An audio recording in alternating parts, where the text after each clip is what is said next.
Oh man, it feels good to be back. Season premiere. Going Raw is back. And I do not want to get a copyright claim, so I'm going to pause this. Hello, everybody. This is your favorite alcoholic, your favorite drunk. I might seem like I'm drunk right now, but I promise you I've not even had liquor yet. Because it's a great night of celebrating. And for the first, the irony that the first episode back for Going Raw Drunk God JJ, I probably won't be that drunk tonight. That's how pleased and happy I am. Like I said, it's your guy, Drunk God JJ, back with season 2, season premiere of Going Raw with Drunk God JJ. And again, we're starting off something new here. I never have hosts. I think I've had a host one time, but he's the boss, so it's probably in my contract to do so. So he doesn't count. So I got my good brother here, my good brother, True Hill Josh, Joe Mo, whatever you want to say. How you feeling tonight, good brother? I'm feeling good. So how you feeling? It's your time to shine. So you still calling me that crap? I thought Joe Mo was cool. I guess I'm not. I guess I'm not hip. All the time, it's bullshit. Don't call me that. Oh God, I'll think of something else. I'll just stick with True Hill Josh for now. But we are reviewing tonight. I don't know what today's date is because I forgot. Oh, July 13th. So today's day is July 13th, and we're reviewing Raw because I'm back. Raw, of course, as always, emanates from the Performance Center because coronavirus is running wild. And honestly, I don't think I've done a Corona edition of Raw. So it's been a long time, man. It's been a while. So as we Jesus Christ, I'm stuttering like somebody we know. Anyway. We start off Raw with the MVP VIP lounge, and his guest was Dolph Ziggler. Dolph comes out, of course, looking dapper, talking about his match this Sunday with Drew McIntyre, which he's supposed to choose a stipulation and hasn't chosen a stipulation yet.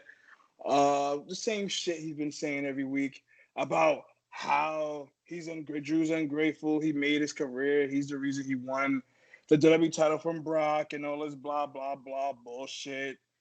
Yeah. We all know Dolph is not doing anything. How do you feel about Dolph Ziggler, good brother Josh? How do you feel about him? I mean, honestly, Dolph is just a filler at this point. Yeah, summertime Dolph. It's the same shit last year. Remember with Kofi? Literally the same thing. It's like, oh, we have nobody right now, so we're just that's all it really is. Oh, there we go. Thank you. There we go. Speakers back to normal. Already first ever season premiere. I'm already botching. Jaws. Jesus Christ. Terrible. But yeah, MVP thanks him. Blah blah blah. Drew comes out, delivers a great promo, and I have not had the chance to commend Drew McIntyre for this run as champion so far. Good God, man!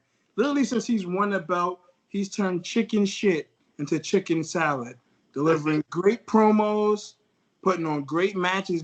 He gave Bobby Lashley a good match in 2020. Definitely, I'm gonna drink to that. I'm gonna drink to that because that is impossible these days. That is impossible. I think my good brother Josh is a Drew McIntyre fan. He has commended him his whole little shindig of a run. Yeah, it's just the major down part about it is that he's not in front of fans. Like that's the sucky part about it, because you know how sometimes these fans are fickle. You go back. We see fickle fans every day. This is what wrestling entails. A bunch of fickle fake fuckers who think they love wrestling don't really know nothing about wrestling. Yeah, but they know. And what makes it great too is that Drew has been a better champion. He's been a title chaser, in which in WWE the title chasers are usually better than the actual champions. Absolutely, because you can't think of especially a babyface, like a legit good babyface champion. They either get injured, so they have to forfeit it, or they actually get a run with the title, and it sucks. They don't deliver good matches. They don't deliver good promo. Seth Rollins, and we're back to not caring that they are champions. And there's been a lot of champions like that. So for Drew to actually get better as champion rather than being great and then becoming champion and fucking up. Commend to Drew McIntyre, man. Man, maybe I drank that drink a little too fast. Oh yeah, they're gonna edit this anyway. I can just hiccup and all that other bullshit. They'll be fine. You guys in the True Hill Heat production truck, make it count. My contract, I have a great contract, so you guys cannot have me out here looking bad. Definitely. And Charlie in the backstage, we got Charlie interviewing Andrade and Angel Garza. Of course, Angel with his Fruit Loop. Ooh, Fruit Loop.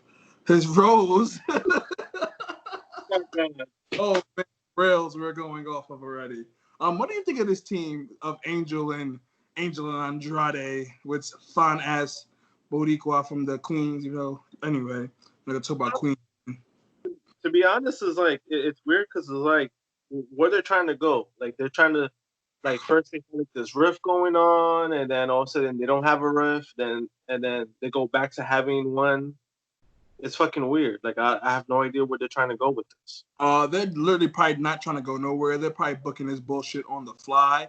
And it's crazy because you would think when they started the stable, Andrade was the top guy. And it feels like it's more and more becoming Angel. And Andrade's looking like to me, he's looking like the second fiddle when, in my mind, I thought it was always the other way around. Andrade, you know, well, I think that's mostly because Garza talks better. Like when he talks, he just sounds better. Yeah, because he can actually speak English good. Yeah, he sounds better. Andrade should be that guy, but he's just not there yet. Yeah, and Zelina managing both of them now doesn't help Andrade, honestly, because it has not done nothing for him ever since she's taken over as Angel Garza. It worked out more like when they were in NXT, but now when you're trying to put them in the tag team, it's kind of like, man. Man, it's a good margarita. But yes, Viking Raiders interrupts, talking about they've been the most dominant tag team for the past year. And you know what? I could not stop laughing at that I'm not going to take a shot. I'm going to drink from the bottle. That's how stupid I thought that was. I mean, if they consider like when they were facing jobbers, I guess. If they were teleported back to New Japan and Ring of Honor, I guess. Beating up nobodies, having one of the stupidest feuds I've seen, or then again, it's like stupid feuds all the time now. But having one of these stupidest feuds with, I forgot their name, Jesus Christ, Street Profits, tag team champions, doing nothing for them. 1 minute they're friends, next minute they're beating the shit out of each other. So I guess they didn't even know where they were going with that. To then becoming I guess the fake Avengers and then fighting ninjas. Yes. When you talking about ruining a tag team in the Viking Raiders, and I was not fuck with the Vikings. They're still a good team. They're just not booked right. Yeah. It's sad. It's sad. It is so sad to see. And then that they shouldn't be in comedy skits, and I feel like constantly that's not their style. That's not. I mean, I think like in a way they're a little bit funny. Like Hanson is funny in his own way, Yeah. But it's like the problem with it too is like when they try to do like this forced comedy, it comes off cringing. So cringy, especially with the whole Ivar, the sexy man thing. Well, tonight was funny. Him stealing Garza's rose and handing it to Charlie because she couldn't stop looking at him. Oh, yes, Lord Jesus. God bless. So we're going to have the tag team elimination match. Angel Garza and Andrade against, of course, the most dominant tag team for the last year, Viking Raiders. Elimination match. Pretty good match. Actually, Raw had a lot of really pretty good matches. I won't say great matches, but I could sit through them and not be bored. Let's just say that. And that takes a lot. Yeah. Even though I think the greatest wrestling match ever is Randy Orton from Backlash, but we're not going to talk about that. So we're going to have a good... You have to bring that up, of course. This is the greatest return season premiere show. A pretty good. Of course, they did a whole match. They trying to show hints of Garza and Andrade trying to see if they can coexist, actually look good together. They did for the most part, but of course, Angel Garza is responsible for Andrade getting eliminated. No, where Eric gets eliminated first. Then Andrade gets eliminated because he gets like sucker punched by Ivar because Garza ducking out the way, and then freaking is Garza and Ivar going back and forth, and then he reverses to a sick power bomb, and Angel wins for the team. They look like they're about to have tension. They make up, shake hands, kumbaya. So I don't know what the hell they're doing, where they're going with this. Honestly, well, I don't know what I would say for them to split up, but if Andrade goes on his own, he's fucked. He's already fucked. But he goes on his own now, he's fucked. But a pretty good match nonetheless. Raw, I guess I gotta hand it to them, having good matches lately with stupid storylines and all this other stuff. But shout out to that match. Oh, I put the drink all in front of the fucking thing. Jesus Christ. Anyway, Ruby Riott is interviewed. Oh yeah, sorry, Josh. How did you like the match? I apologize, good brother. It was decent. It wasn't, nothing that special, but it was, it was watchable. Yeah, watchable. Exactly. Nothing crazy. Nothing like, oh shit, you gotta go out of the way and watch that match. Or you can just hear us talk about it, and you're No. It was just. I think the only part that you said like threw me off was that how this guy literally cost them the elimination, and then they still win. It's kind of like. And then they make up like, hey, you didn't do that. Let's shake hands and kiss each other on the lips or something. What's the point? What was the point of that? It was just weird. But actually, when it comes to WWE, I don't even know if it's weird or not anymore, because it's like they build tension for teams to break up, and then the teams you expect to break up don't break up, but they break up the teams that you don't think are gonna break up out of nowhere. Like, it's weird. That. Like, what's the fucking logic? What are you building up teams to break up for, to not break up, only for teams to stay together that you think are gonna break up? Like, I don't know, man. It's just weird. It's stupid. And then we have also backstage. It's like a lot of backstage interviews tonight. Fine by me, I guess. Ruby Riott is interviewed, and then she's interrupted by the Iconics. Iconics, of course, bragging about them beating Ruby Riott the last 2 weeks, each of them. And she has no friends. Nobody wants to tag with her. She's lonely like Akon. And then bow. The EST of WWE returns. Well, I can't say queen because people will get triggered. My black sister, Bianca Belair, the EST, returns finally from sitting and catering, feeding grapes to her husband Montez Ford before his tag team matches. She is back on the television, and I'm marked out because I am probably not as big as somebody else, but I am a big fan of Bianca Belair, so it's good to see her back on TV. She becomes Ruby Riott's partner. How do you feel about Bianca, good brother? You like Bianca Belair? You like a Bianca Belair? I think she's all right. Yeah. I still think that she probably needs a little bit more work, but I mean, right now they do need her on Raw. I would say at least you. She showed up like at WrestleMania, and then the Raw after that, and then she did like one more match, and then that was it. Yeah, and then she disappeared all that time. It was like, what the hell? Which would be the theme of tonight, returns. It's a big headline. Tonight's series premiere featuring my good brother, True Hill Josh. This episode is called Returns. That's all we saw tonight. So she's the first of many returns tonight. So yeah, they go on to have the tag team match, her and Iconics, Ruby Riott and Bianca Belair. Bianca pretty much has to save Ruby Riott because she was getting her ass whooped by the Iconics all night. She dominates, of course, hits whichever Iconic, because I don't remember who it was, with the KOD. She wins her return match back, so now she's undefeated on the main roster, which probably not saying much because she's barely been on the main roster. But it's a good stat to know, I think. So shout out to Bianca Belair returning tonight. We go backstage again. R-Truth is talking to Cedric and Ricochet. I'm going to call them the catering brothers because that's literally every time we see them, they're backstage just chilling. So I'm going to call Ricochet and Cedric from now on the catering brothers. So shout out to you two catering brothers. He's talking about help. He has a bigger fish to fry or some nonsense because he got to face the Viper god of Randy Orton tonight. He walks away. Akira Tozawa or Mr. Ninja, Beverly Hills Ninja, I don't know. He's standing by the damn thing, staring at him, talking about our troop asks him, can he help him become a black belt in 7 to 10 minutes, which I thought was hilarious. And then it went downhill from there. The Ninjas, he actually challenged him to the match to see him in the ring. And that's where we see them do a damn kung fu stance. I don't know what's happened to Ricochet. I don't even know what the hell that was. You know what?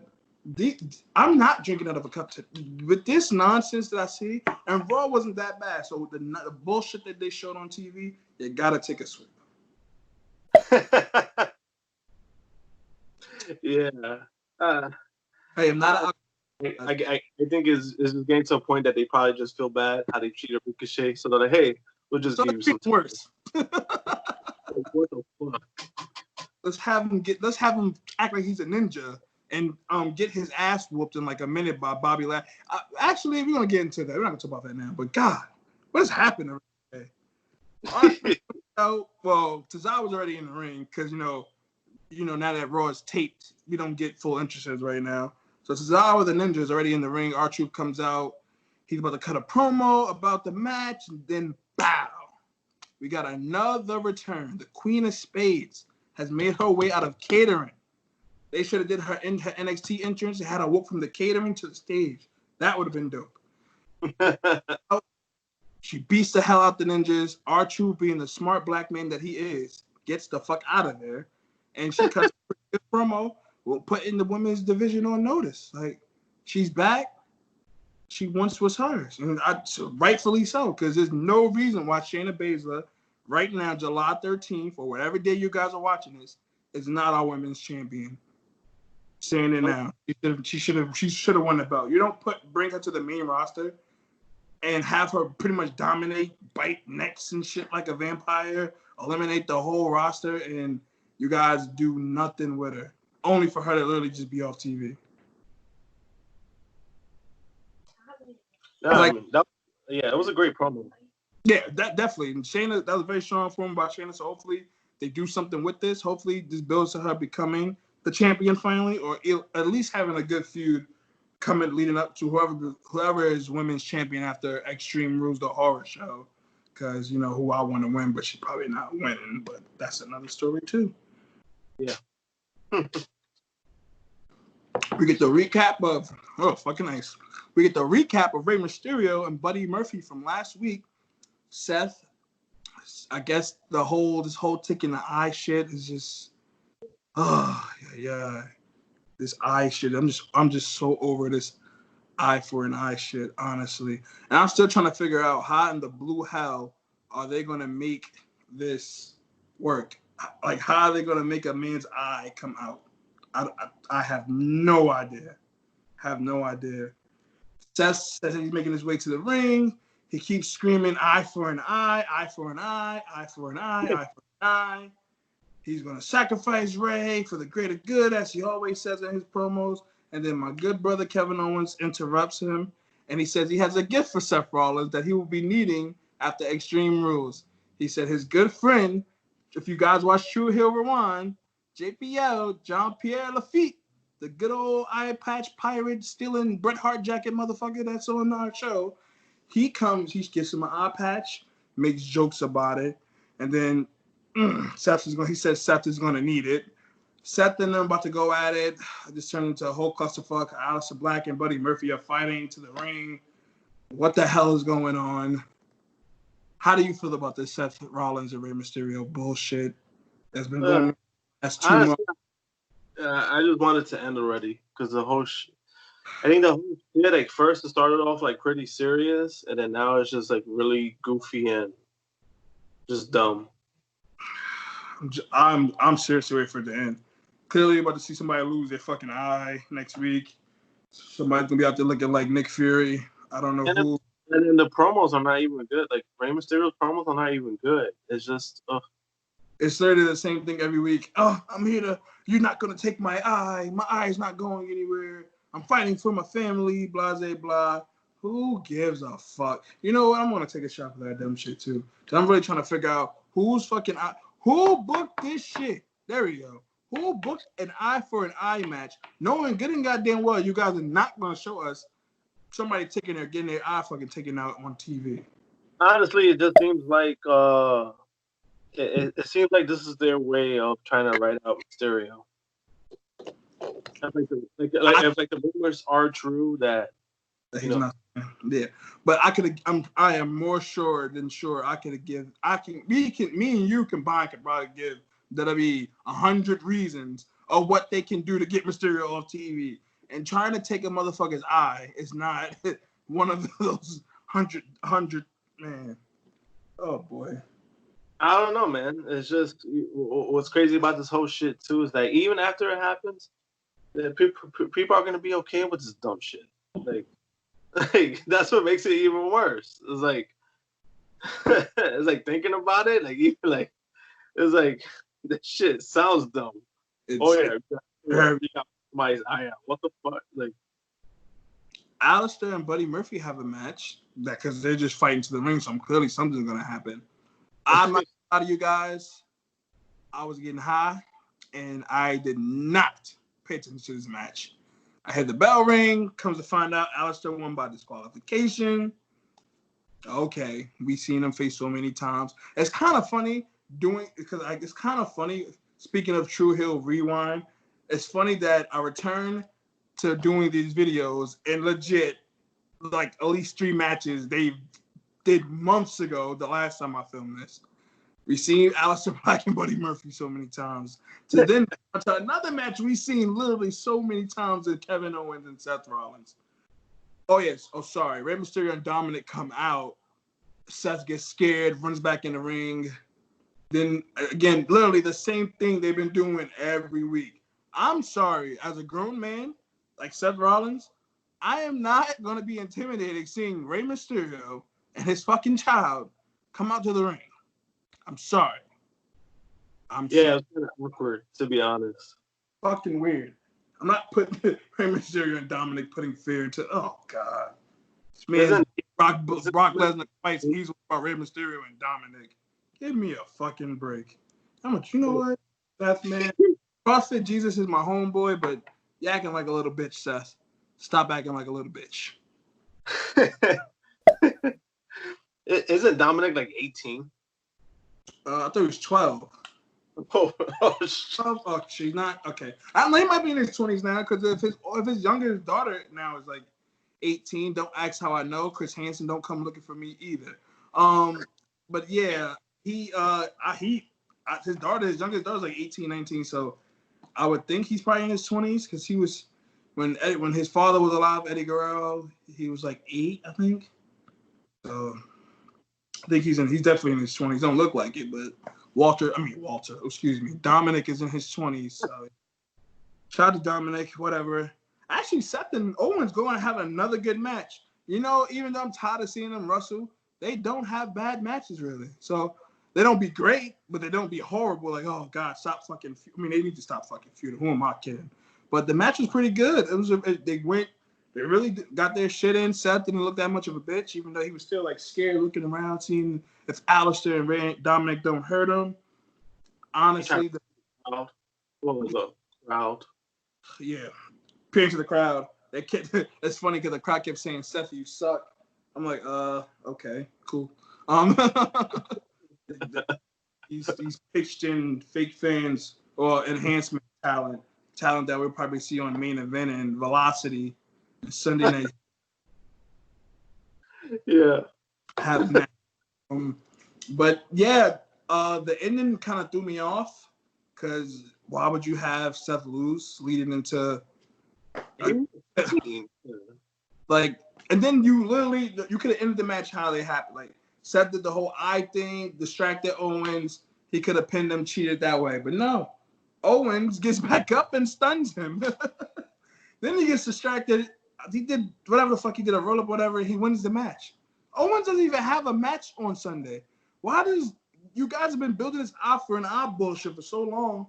Why would you not have Seth win heading into it rather than have him get embarrassed? again, Seth rolls out the ring after he loses. Ray runs in the ring because, he's a gangster. He had to wait till Seth get out the ring to get in the ring. Ray cuts a promo talking about at Extreme Rules, the horror show, which is a god fucking awful name. I'm going to drink to that too. That is god. Oh, man. I am drinking for the both of us, good brother. God damn, I felt that. Oh, man. Okay. Anywho, Ray said Seth is going to walk into Extreme Rules to the Performance Center, because that's where they'll be, with 2 eyes, and he'll be carried out with only 1. I wonder who's going to be doing the carrying. Good match. I guess shitty promo. If this is the way to write out Rey Mysterio, one of the greatest of all time, greatest mask of all time, one of the most influential wrestlers of all time, not Amazing Red, no offense. I guess. Father, right? Yeah. Father, some shit by some guy, like some nonsense, some blase blah bullshit. But anyway, Ray, I don't care for this match Sunday. I'm sure a lot of people don't, and more likely it'll be some cinematic bullshit. Because there's no way in hell they're gonna be in front of a live crowd trying to take out an eye. No, thank you. We see Big Show and Ric Flair backstage. Flair. Yes, Ric Flair, a man who's retired more times than I've had children. I only have 1. He has the audacity to tell Big Show, leave wrestling, go to Hollywood. Why do you think The Rock hasn't came back? Which The Rock has on numerous occasions, by the way. So clearly, Flair must have had Alzheimer's after he retired because he doesn't know what the fuck is going on. He tells Big Show to go off to Hollywood, go to LA, nice house, go do your Netflix stuff. Once you get into the Hall of Fame, you already made. A guy, by the way, who said that was in the Hall of Fame 12 years ago, left the company, still wrestled, to then leave to go back and still be a part of the show. So are you going to take advice from a guy like Ric Flair, Josh? Are you? Absolutely not. Not even close. Not even close. I'd rather probably take advice from my dog before I take advice from Ric Flair. I'd rather Flair flop onto thumbtacks than take advice from Ric Flair. Who said it horrible, by the way. I don't know if it's the old age or the corona, but it was something. We then go to my favorite part of the show, the Viper God. Randall, Keith Orton, they do a legend killer. I marked out because most of those moments are probably marked out too. They have a legend killer video package for the great Randy Orton, showing his dominance in the WWE for the last since Jesus was a baby, honestly, because that's how great he's been for so long. Great promo package. Keep letting the Viper God look as great as he is. No homo. How do you feel about the Viper God, good brother Josh? I'm gonna be honest. I was in the bathroom on purpose that time, so I don't know. You missed a great video. Trust me, you missed a great one. But don't worry. As soon as they did that, they go in promo. I don't think I missed much. In promo, and of course, he's speaking the truth, telling him that he had no choice but to become the legend killer again. Because Edge and Orton wanted to be stupid people. Stupid. He said about Edge, that he did him a favor. He said he did what was best for Edge and send his old on this day rated R superstar I see clearly as back home to his family and to nurse that injury, because I forget the name of the injury. Torn rotator cuff, excuse me. Then he also said he sent Christian back because he wanted to get in his business of doing what was right for Edge. So now you got 2 fractured skulls And then Big Show is so stupid, trying to avenge two people who probably could give a fuck about him. And he's going to say that's his fault too. He then talks about R-Truth and how he's going to basically beat his ass tonight. And then he said something about Flair not being a friend and have to watch out for him. Flair comes in the shot, talks about Orton, your match is next, get ready. Orton says he'll just stay right here. And he stood right there. And then we get into the Orton and R-Truth match, which lasted about, I couldn't even tie my shoe that fast. That's how short the match was. Orton hits him with the RKO. Orton just being Orton, unstoppable. As I said to my friends earlier, Randy Orton right now is like Kobe Bryant at a hotel in Denver. He is unstoppable. How do you like this run Randy Orton's on right now, Josh? I would think it's world-renowned, loved. He's the greatest heel in the business right now. You can't deny him. How do you feel about the? I mean, most of the time I just doze off, so can't really judge it.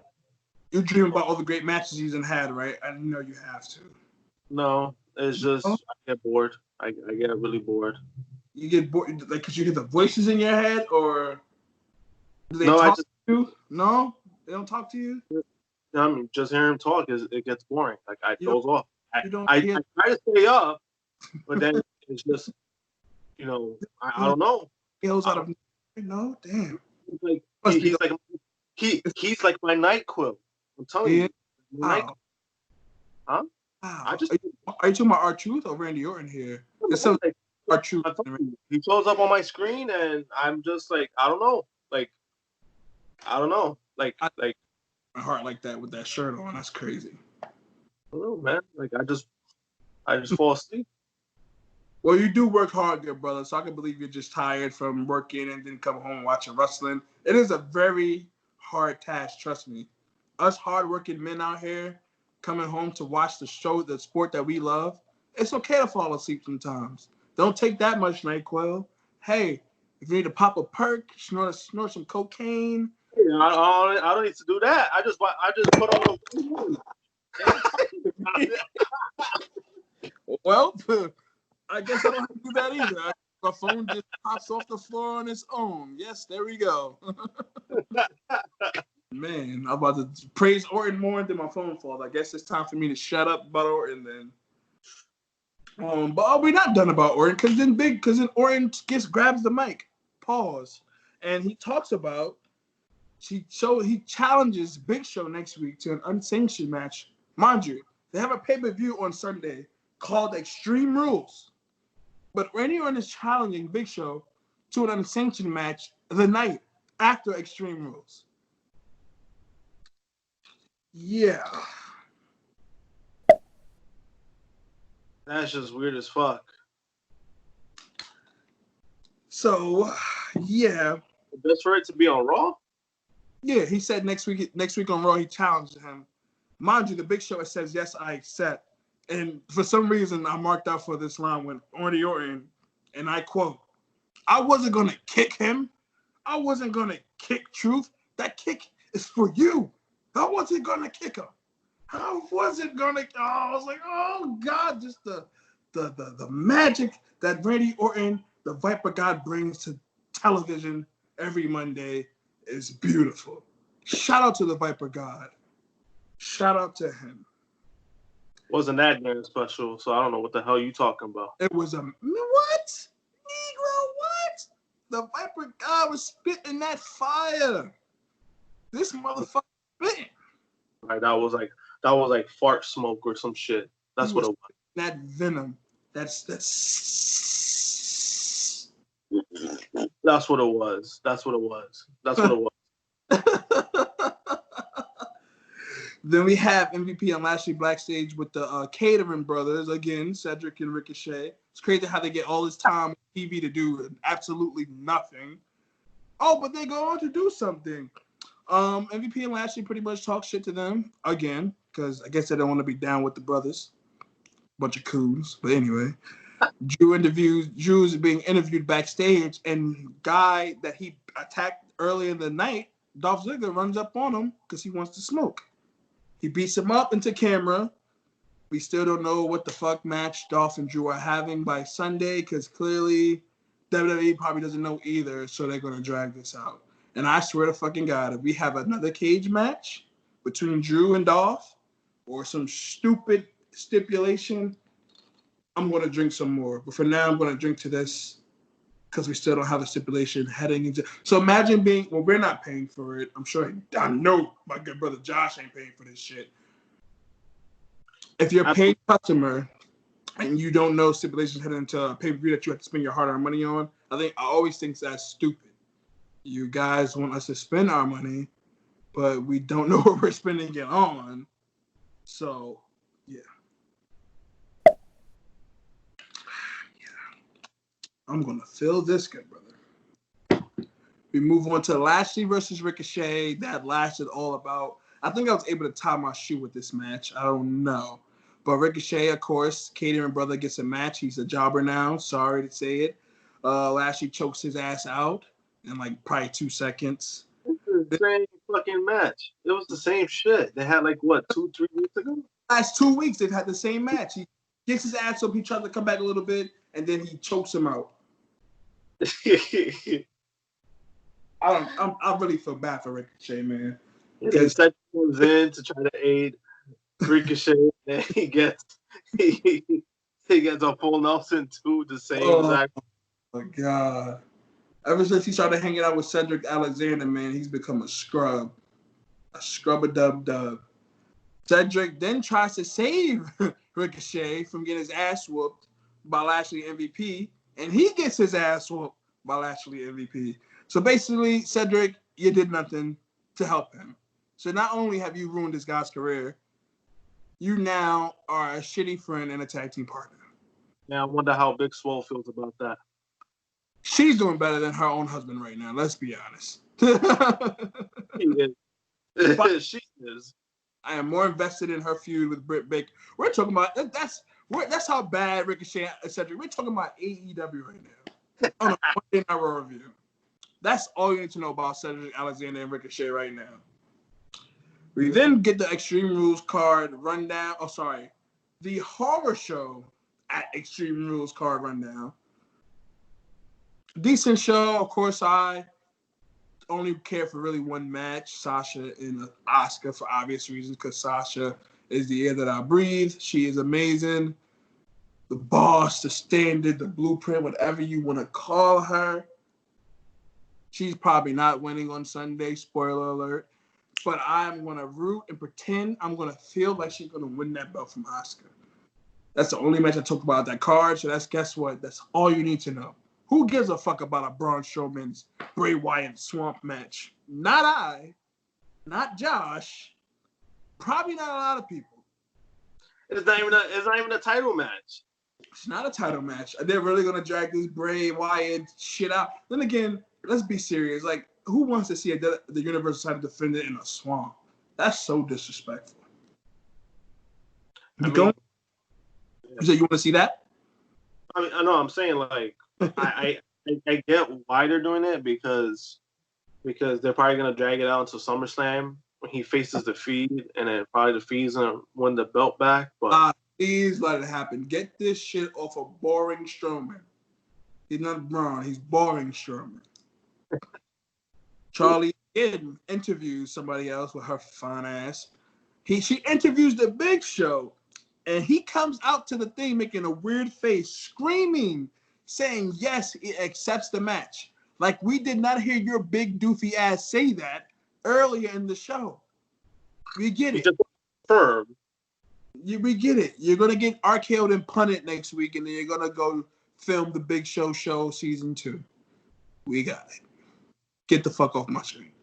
Thank you. We go on to our main event of the evening. The wonderful, lovely, beautiful, talented, one of the best things going today, Sasha motherfucking Boss Banks comes out with Bayley, and they give us the pleasure, the honor of watching their video recap from SmackDown of their respective careers and how good they are. We then go on to the Kabuki Warriors coming out because Sasha and Bayley are going to defend their titles in the main event. It's the Kabuki. But by the way, in that video too, I fell asleep. So I don't know what happened. You gotta stop taking NyQuil, man. You know, them Percocets be having people fall asleep at a term's notice, man. You gotta chill off the drugs, brother.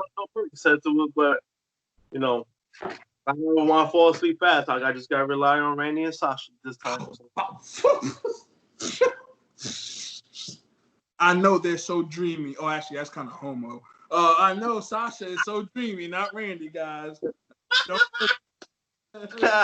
Sasha very dreamy. So of course, you just felt that one too. That was good. you would of course go to sleep and dream about her. Absolutely. We get that lovely video package from her. We do it for the glory. I was trying to sing the song. I clearly forgot how the song goes. All right. We do it for the glory. All right, cool. I got that out of my system. Then, of course, they're going to have a pretty good tag team match for the main event. The women have been doing their thing in the main event of Raw the last, month now? I think they've closed the show, women. I mean, that's only been the main event. Yeah, it's been women in the main event. That has literally been it. They got a lot of time for this match. A lot of back and forth. Sasha looking beautiful as hell. She had the legit headband. The whole match didn't fall off. But we're not going to talk about somebody's headband and gear in a match. Well, I mean, the wig helps a lot. But that's the story from her real hair. How dare you? That is her real hair. What? Real? You sure? It changes colors. That's how beautiful she is. Her hair colors throughout the seasons because it's just so boss-rific, you know? Boss-rific. Yeah. Had me scared in the match because Asuka almost choked her ass out. I thought they were about to lose the tag team titles heading into the Extreme Rules. I'm like, this is not the way. But they're going to have a nice, good sequence at the end. Kyrie hits her beautiful elbow drop. Bayley makes the save. Asuka and her go tumbling out the ring. I think Kyrie about to run into Sasha. She catches her into the bank statement, taps her ass out, gets her the fuck out of here.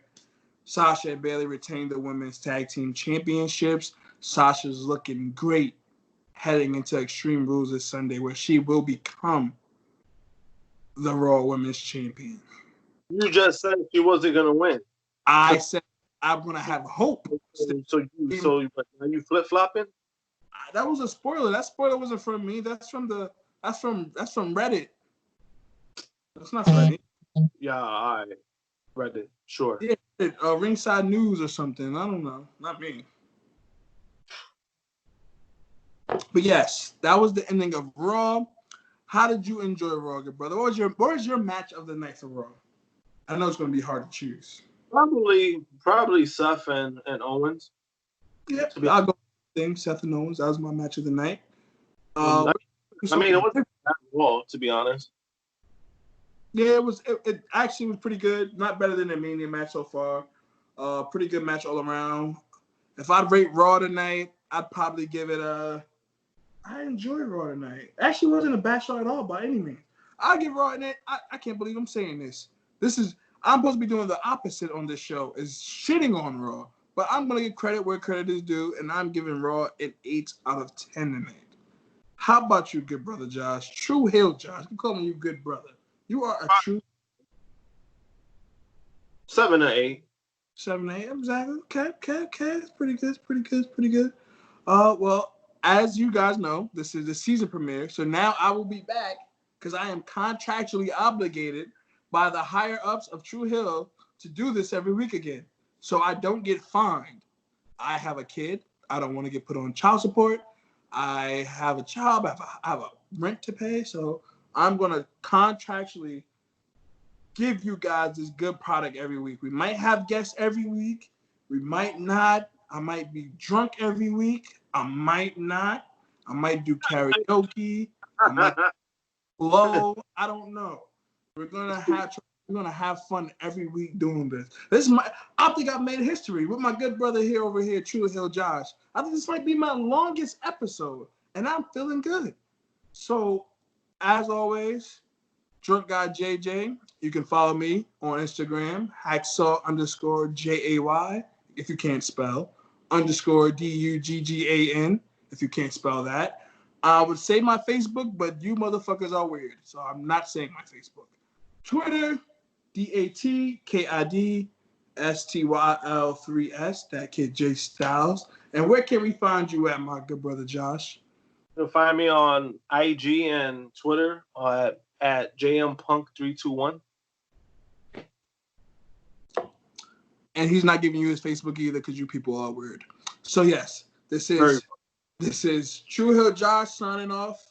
This is Drunk Guy JJ signing off for another episode of Going Raw with Drunk Guy JJ. Because I'm here for a good time, not a long time. Toodaloo, motherfuckers.